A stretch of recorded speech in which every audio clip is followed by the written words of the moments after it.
السلام علیکم ورحمۃ اللہ وبرکاتہ۔ ناظرین کرام، حضرت جابر رضی اللہ تعالی عنہ نے فرمایا کہ ہم نبی کریم صلی اللہ علیہ وآلہ وسلم کے ساتھ جہاد میں شریک تھے۔ مہاجرین بڑی تعداد میں آپ کے پاس جمع ہو گئے۔ وجہ یہ ہوئی کہ مہاجرین میں ایک صاحب تھے بڑے دل لگی کرنے والے۔ انہوں نے ایک انصاری کی سرین پر ضرب لگائی۔ انصاری بہت سخت غصے ہوا۔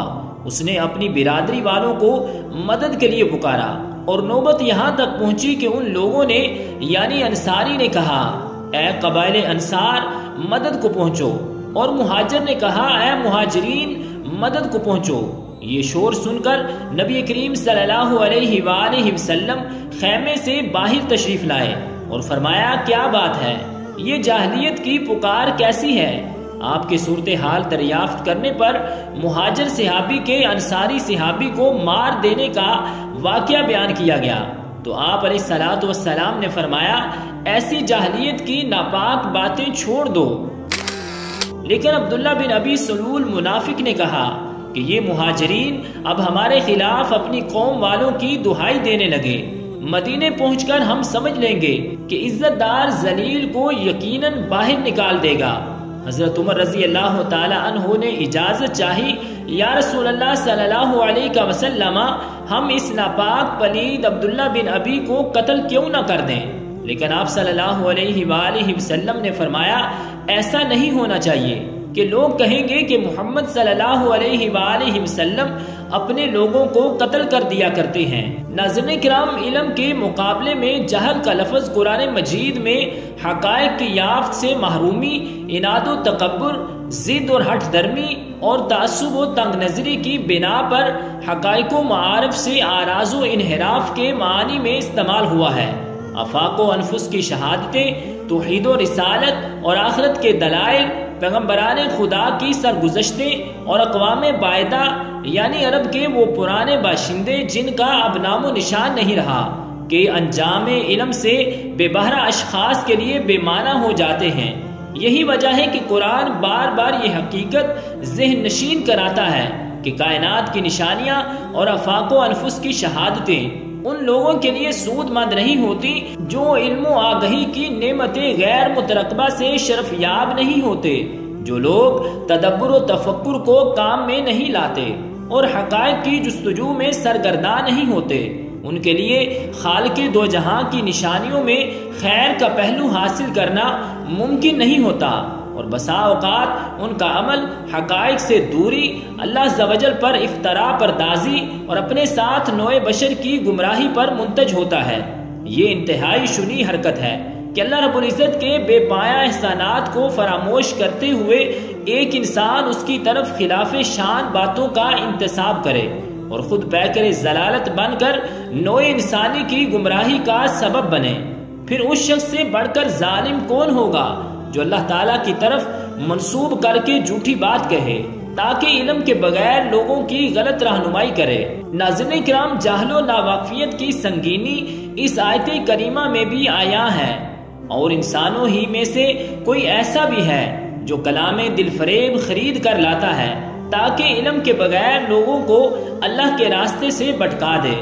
ناظرین کرام، جاہلیت کا لفظ اسلام کے مقابلے میں بھی استعمال کیا جاتا ہے۔ اسلام کا طریقہ سراسر علم ہے، کیونکہ اس کی طرف خدا نے رہنمائی کی ہے جو تمام حقائق کا علم رکھتا ہے، اور اس کے برعکس ہر وہ طریقہ جو اسلام سے مختلف ہے جہالت کا طریقہ ہے۔ عرب کے زمانہ کو جاہلیت کا دور اسی معنی میں کہا گیا ہے کہ اس زمانے میں علم کے بغیر محض وہم یا قیاس و گمان یا خواہشات کی بنا پر انسانوں نے اپنے لیے زندگی کے طریقے مقرر کر لیے تھے۔ ناظرین کرام، جہل کے اس عام مفہوم کے علاوہ قرآن کریم اس کا ایک اور مفہوم بھی واضح کرتا ہے۔ بعثت نبوی سے قبل کے انسانی معاشرے کو پیش نظر رکھا جائے تو یہ قرآنی مفہوم واضح ہو جاتا ہے۔ نبی کریم صلی اللہ علیہ وآلہ وسلم کی بعثت سے پہلے کا دور جاہلیت سے موسوم ہے، اگرچہ یہاں قادر الکلام شعراء، نادر المثال فصحاء جنہیں اپنی قوت گویائی اور زبان دانی پر ناز تھا وہ موجود تھے۔ وہ اپنی قابل رشک صلاحیتوں ہی کی بنیاد پر دوسروں کو طفل مکتب کہہ دینا بھی اپنا پیدائشی حق سمجھتے تھے۔ قرآن پاک اگر انہیں جاہل قرار دیتا ہے تو اس بنیاد پر کہ علوم و معارف سے آگہی کے باوجود ضد، اناد اور آباء و اجداد کی اندھی تقلید اور ہٹ درمی کی بنا پر حق شناسی کی نعمت سے محروم تھے۔ قرآن کے معانی اور اسرار و رموز سے آگہی کے لیے کلام عرب بھی قیمتی مرجع کی حیثیت رکھتا ہے، چونکہ قرآن پاک کے اولین مخاطب اہل عرب تھے، اور یہ بعید از قیاس ہے کہ ذات باری تعالیٰ ایسے اسلوب و زبان میں گفتگو کرے جو مخاطب کے فہم و دانش کے معیار کے مطابق نہ ہو۔ چنانچہ جہل کے اس دوسرے مفہوم کا اظہار نابغہ روز جاہلی شاعر عمر بن کلثوم کے اس شعر سے ہوتا ہے کہ خبردار کوئی ہمارے خلاف جہالت پر آمادہ نہ ہو، ورنہ ہم تمام جاہلوں کی جہالت سے بڑھ جائیں گے۔ ناظرین کرام، حضرت ہود علیہ السلام نے اپنی قوم کو خدائے واحد کی عبادت کی دعوت دی تو قوم نے ان کے ساتھ تمسخر کیا اور سند کے طور پر عذاب الہی طلب کیا۔ پیغمبر وقت نے اللہ تعالیٰ کو سرچشمہ علم قرار دیا اور اپنی حیثیت واضح کرتے ہوئے ان کی اخلاقی گراوٹ کی تصویر کشی کی، اور جس چیز کے ساتھ مجھے بھیجا گیا ہے اسے تم لوگوں تک پہنچا دیتا ہوں، لیکن میں دیکھتا ہوں کہ تم لوگ نادانی کر رہے ہو۔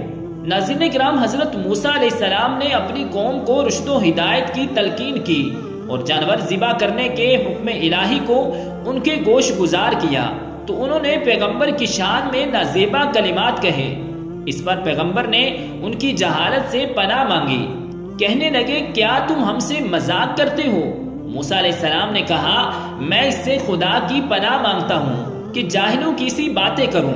ناظرین کرام، دعوت و تبلیغ کی راہ میں ایسے صبر آزما مراحل آتے ہیں کہ داعی حق کے قدموں میں لغزش آ جاتی ہے، لیکن ایسے سنگین حالات میں بھی داعی کے منصب دعوت کے مقام کا تقاضا ہوتا ہے کہ وہ صبر و ثبات قدمی کا طریقہ اختیار کرے۔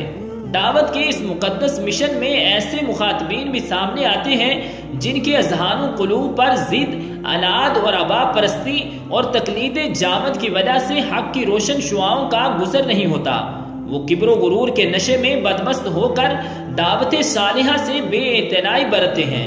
تعصب و تنگ نظری اور آبا پرستی و تقلید محض کو قرآن جہل سے تعبیر کرتا ہے، اور ایسی نامبارک روش اختیار کرنے والوں کو الجاہلین یا الجاہلون سے موسوم کرتا ہے۔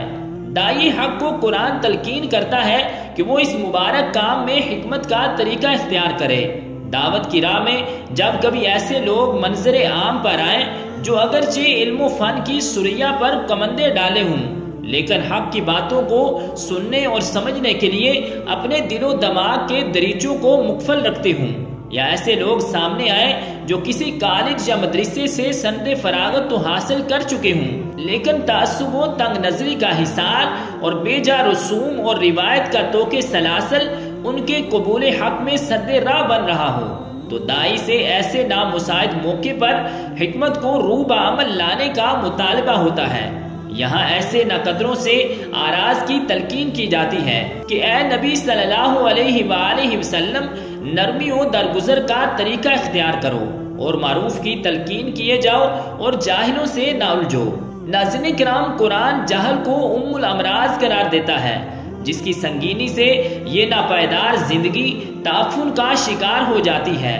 آدمی جانور بن جاتا ہے اور ضلالت و گمراہی کے کار عمیق میں گر کر حیات ابدی کی مسرتوں سے محروم ہو جاتا ہے۔ ناظرین کرام، قرآن کی نظر میں وہ جہالت انتہائی سنگین قرار پاتی ہے جو کبر، ہٹ درمی اور توہم پرستی پر مبنی ہو۔ اس قسم کی جہالت کے علم بردار مادی علوم و فنون کی نمایاں منزلوں کو طے کرنے کے باوجود دعوت کی لذت و شرینی اور سحر انگیزی و اثر آفرینی سے نہیں پگھلتے اور اپنے موقف پر نظر ثانی کو منافی شان سمجھتے ہیں۔ ان کی طرف سے بسا اوقات مفاہمت کی پیشکش بھی ہوتی ہے۔ اسوہ رسول صلی اللہ علیہ وآلہ وسلم ہمارے سامنے ہے۔ کفر و شرک کے علم بردار اور اساطین قریش سمجھوتوں کی پالیسی کے ذریعے دعوت پر قابو پانا چاہتے تھے، لیکن اللہ رب العزت کو ان کی یہ ادا انتہائی ناپسند ہوئی، تو اللہ تعالیٰ نے اپنے نبی محمد صلی اللہ علیہ وآلہ وسلم کی زبان سے کفر و جہالت کے ان علم برداروں کو تنبیہ کروائی کہ اے نبی صلی اللہ علیہ وآلہ وسلم کہہ دو کہ تمہارے لیے تمہارا دین ہے اور میرے لیے میرا دین۔ ناظرین کرام، حق کی سرشت میں ظہور و غلبہ ہے اور باطل کے لیے شکست و ہزیمت مقدر ہے۔ اے نبی صلی اللہ علیہ وآلہ وسلم اعلان کر دو کہ حق آ گیا اور باطل مٹ گیا، اور باطل تو مٹنے ہی والا ہے۔ ناظرین کرام، چنانچہ حق و باطل کی رزمگاہ میں دعوت اور دائی کی عظمت و خودداری کا تقاضا یہ ہے کہ فکر و نظر کی جہالت پر مبنی معاہدوں اور سمجھوتوں سے بے نیازی برتے اور اعلان کر دے کہ ہمارے اعمال ہمارے لیے اور تمہارے اعمال تمہارے لیے، تم کو سلام ہے، ہم جاہلوں کا سا طریقہ اختیار کرنا نہیں چاہتے۔ ناظرین کرام، دین اسلام ایک عظیم ترین امانت ہے جو کلمہ طیبہ کے علم برداروں کے کاندھوں پر ہے۔ بے کم و کاست اپنی صلاحیت و استعداد کے مطابق ہر مسلمان پر فرض ہے کہ وہ اس امانت کو ان لوگوں تک پہنچائے جو اللہ رب العزت کی اس دولت عظمیٰ سے محروم ہے۔ جو جتنا زیادہ ناواقف اور گمگشتہ راہ ہے، وہ اتنا ہی زیادہ محتاج اور مستحق ہے کہ اس تک اللہ تبارک و تعالیٰ کی یہ امانت روشن اور منزہ شکل میں پہنچائی جائے۔ حالات کے ناخوشگوار اور نامساعد ہونے کی بنا پر اگر انہیں حصول علم کی توفیق نہ ملی ہو یا قسام ازل کی مشیت کے مطابق عقل و فہم کی نعمت سے محروم ہوں، تو یہ اور بھی زیادہ لائق توجہ ہیں۔ نذیر و بشیر ہونے کی حیثیت سے دعوت و تبلیغ کا سلسلہ جاری رہے گا، یہاں تک کہ یقین ہو جائے گا کہ مخاطب کے سامنے وہ خیر و شر کے تمام گوشے کما حقہ نمایاں ہو چکے ہیں۔ اس کے باوجود اگر وہ اپنے موقف پر مصر رہتا ہے اور اپنی ہی روش کو محبوب اور قابل تقلید سمجھتا ہے، تو دائی کے لیے ایسے مدعو یا مخاطب سے اغماز و آراز کا اقدام مناسب ہی نہیں بلکہ ناگزیر ہو جاتا ہے۔ ایسے ہی شخص کو قرآن اصل جاہل قرار دیتا ہے اور اس سے دور رہنے کی تلقین کرتا ہے، اور جب جاہل ان کے منہ آئے تو کہہ دیتے ہیں کہ تم کو سلام ہو۔ ناظرین کرام، علم دولت بے بہا ہے جس سے جینے کا سلیقہ آتا ہے۔ دوسری طرف یہ کسی فرد و معاشرہ اور ملک و قوم کے معنوی وجود کی ضمانت بن کر اقوام عالم میں زندہ قوم کی حیثیت سے روشناس کرانے کا وسیلہ بھی بنتا ہے۔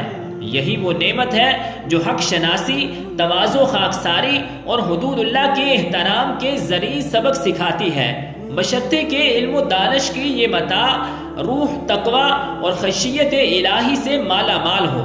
بصورت دیگر علم و دانش میں کوئی شخص ثریا کا ہمنشیں بن جائے، لیکن اگر اپنی زندگی کی شب تاریک کو روشن نہیں کر سکا اور خالق حقیقی کو پہچاننے سے قاصر رہا، تو وہ علم کی حصول یابی سے محروم ہے۔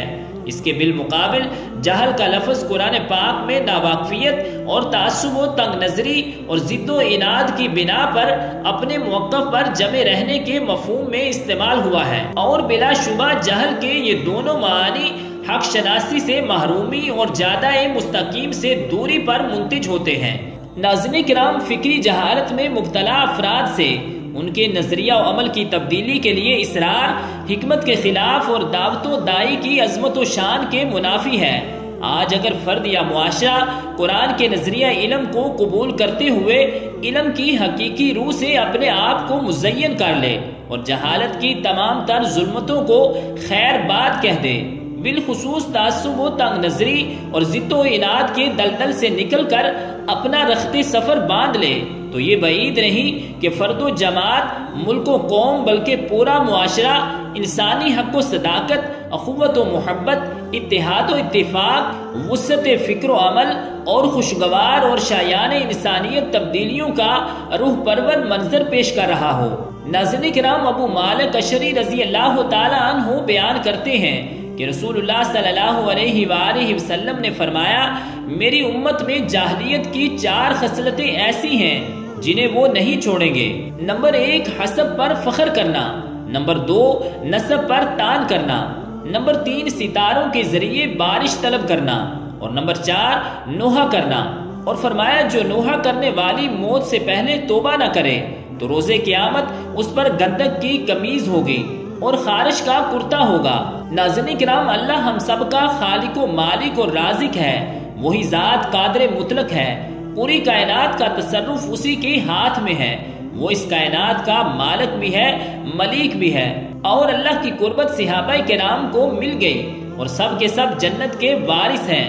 وہ کون سے راز تھے، وہ کون سے حصول تھے، وہ کون سے ضابطے تھے جن کو اختیار کرنے سے صحابہ کرام رضوان اللہ علیہم اجمعین اتنا مقام حاصل کر گئے؟ ان میں سے ایک اصول آج کی اس ویڈیو میں آپ کے ساتھ شیئر کروں گا کہ ان کو جاہلیت کی باتوں سے نفرت دلا دی گئی۔ جاہلیت سے مراد وہ طور طریقے جو اسلام سے پہلے عرب نے اختیار کیے ہوئے تھے، جو کم علمی، کم فہمی اور شریعت سے دوری اور اپنے آباء و اجداد کے طور طریقوں کو رائج کرنے کے شوق میں وہ اختیار کرتے تھے۔ تو صحابہ کرام کو نفرت دلائی گئی کہ تم نے جاہلیت کا کوئی طریقہ اختیار نہیں کرنا۔ ناظرین کرام، یہی وجہ ہے کہ رسول کریم صلی اللہ علیہ وآلہ وسلم نے صرف نفرت نہیں دلائی بلکہ فرمایا، آج میں اپنے پاؤں تلے جاہلیت کی ہر بات کو روند رہا ہوں، اس کی کوئی قیمت نہیں، یہ اللہ سے دور کرنے والی باتیں ہیں۔ مثال کے طور پہ کون سی چیزیں جاہلیت میں تھی؟ یہ جاہلیت کا ہی طریقہ تھا کہ لوگ نوحہ کیا کرتے تھے۔ دین میں صبر کی بات کی گئی۔ رسول اکرم صلی اللہ علیہ وآلہ وسلم نے فرمایا، 3 عمل جاہلیت کے لوگوں کے اعمال ہیں، یہ مومنوں کے نہیں ہیں۔ نمبر 1 بین کرنا، نمبر 2 رونا پیٹنا، گریبان چاک کرنا، نمبر 3 چہرے کو نوچنا یا ٹکرے مارنا۔ یہ مومنوں کا رویہ نہیں ہے، یہ ان لوگوں کا رویہ ہے جو اسلام سے پہلے تھے۔ اس لیے آپ صلی اللہ علیہ وآلہ وسلم نے فرمایا، جو شخص اپنے ہی چہرے کو مارتا ہے، پیٹتا ہے، گریبان کو چاک کرتا ہے اور جاہلیت کے بول بولتا ہے، اس کا میرے ساتھ کوئی تعلق نہیں ہے۔ اللہ کی پھٹکار ہے وہ دودکاری ہوئی عورت ہے، لعنت ہے اس پر جو اپنے لباس کو چاک کرتی ہے اور اپنے ہی چہرے کو نوچتی ہے جب اسے غم ملتا ہے اور جاہلیت کے بول بولتی ہے، اور اگر وہ توبہ نہ کرے تو قیامت کا دن ہوگا، گندک کا لباس اسے پہنایا جائے گا جس میں جہنم کی آگ بھڑکا دی جائے گی۔ ناظرین کرام، مومنوں کا رویہ یہ نہیں ہے۔ مومنوں کا رویہ تو یہ ہے کہ ان کو غم ملے، ان کو پریشانی لاحق ہو، مصیبت کا سامنا ہو تو وہ کہتے ہیں، اے میرے رب یہ تیرا فیصلہ ہے، انا للہ و انا الیہ راجعون، الحمدللہ، کہ اے اللہ عافیت کا میں سوال کرتا ہوں تجھ سے، نتیجہ کیا نکلے گا؟ فوراً اللہ تعالیٰ اپنے فرشتوں سے فرمائے گا کہ میرے اس بندے نے میری ہی تعریف کی ہے، اچھا جنت میں ایک ایسا گھر بنا دو اس کے لیے کہ قیامت کے دن جو بھی جنتی اس گھر کو دیکھے تعریف کیے بغیر آگے نہ گزرے۔ ناظرین کرام، جاہلیت کا یہ طریقہ تھا کہ یہ ستارہ یہاں سے یہاں آیا ہے تو اس لیے بارش آ گئی، یہ ستارہ یہاں سے وہاں چلا گیا ہے تو مصیبت آ گئی۔ آج اسی طرح کے باطل عقائد رکھنے والے اخبار کو پڑھتے ہیں تو ابراج کا صفحہ نکالتے ہیں، اچھا یہ برج کیا کر رہا ہے، یہ برج کیا کہہ رہا ہے؟ تو یہ سب ان لوگوں کے عقائد باطل عقائد ہیں، جاہلیت کے عقائد ہیں جن کا دین کے ساتھ کوئی بھی تعلق نہیں ہے۔ اسی لیے رسول اللہ صلی اللہ علیہ وآلہ وسلم نے مومن اور کافر کے درمیان فرق کیا۔ ناظرین کرام، رب ذوالجلال کی بارگاہ اقدس میں دعا ہے کہ خالق کائنات ہمیں دین کی مکمل سمجھ نصیب فرمائے اور ہمیں نیکوکاروں میں شامل فرمائے، آمین، بجاہ النبی الکریم الامین۔